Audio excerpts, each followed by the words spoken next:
এই মুহূর্তে সবচেয়ে বিরাট বড় খবর, আবার ডিএ পাবেন আপনারা। বলে দিলেন মমতা বন্দ্যোপাধ্যায় কবে থেকে পাবেন আপনারা আবার ডিএ।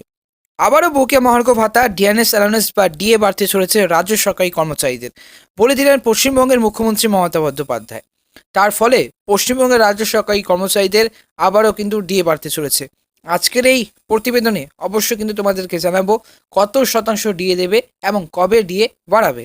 এবার রাজ্য বাজেটে পশ্চিমবঙ্গের রাজ্য সরকারি কর্মচারীদের বকেয়া মহার্ঘ ভাতা, ডিএনএস অ্যালাউন্স বা ডিএ বৃদ্ধির ঘোষণা করা হয়েছে। সেই বিষয়টি নিয়ে মুখ খুলেন মুখ্যমন্ত্রী মমতা বন্দ্যোপাধ্যায়। রবিবার বীরভূমের সভা থেকে মমতা বলেন, গতকাল আবার ডিএ পাবেন আপনারা। পশ্চিমবঙ্গের রাজ্য সরকারি কর্মচারীরা মে মাসে ইতিমধ্যেই ঘোষণা করা হয়ে গিয়েছে। তবে বর্তমানে পশ্চিমবঙ্গের রাজ্য সরকারি কর্মচারীরা ষষ্ঠ বেতন কমিশনের আওতায় 10% হারে ডিএ পাচ্ছেন। এবারে বাজেটে যে আরও 4% ডিএ বাড়ানো হয়েছে, যা আগামী মে মাসে থেকে কিন্তু কার্যকর হতে চলেছে। অর্থাৎ 2024 সালের মে মাস থেকে এই বছরের মে মাস থেকে পশ্চিমবঙ্গের রাজ্য সরকারি কর্মচারীদের প্রাপ্ত ডিএর যে পরিমাণ দাঁড়াবে 14%। যদিও রাজ্য সরকারি কর্মচারীদের দাবি যে লোকসভা ভোটের আগে বা ভোটের তাকিয়ে স্রেফ ডিএ বৃদ্ধির ঘোষণা করেছে রাজ্য সরকার।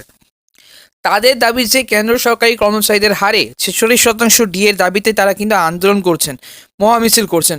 আগামীকালেও কিন্তু এবং আগামীতেও কিন্তু মহামিছিল করবেন তারা।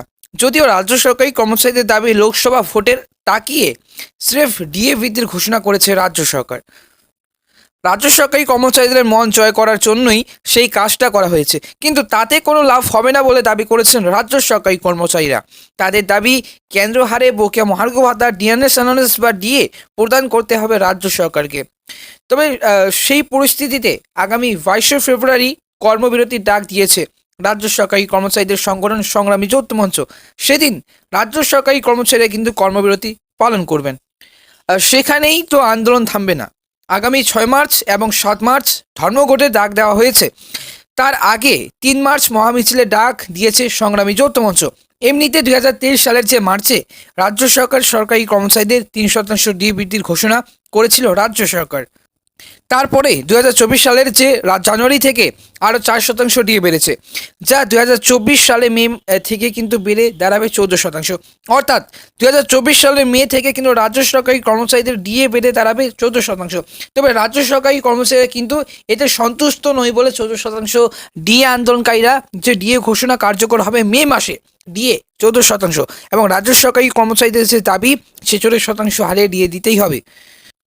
অসন্তুষ্ট সেই পরিস্থিতিতে আগামী 22 ফেব্রুয়ারি কর্মবিরতি ডাক দিয়েছে রাজ্য সরকারি কর্মচারীদের সংগঠন সংগ্রামী যৌথ মঞ্চ। সেদিন রাজ্য সরকারি কর্মচারীরা কর্মবিরতি পালন করবেন। সেখানেই আন্দোলন থামবে না। আগামী 6 মার্চ এবং 7 মার্চ ধর্মঘটের ডাক দেওয়া হয়েছে।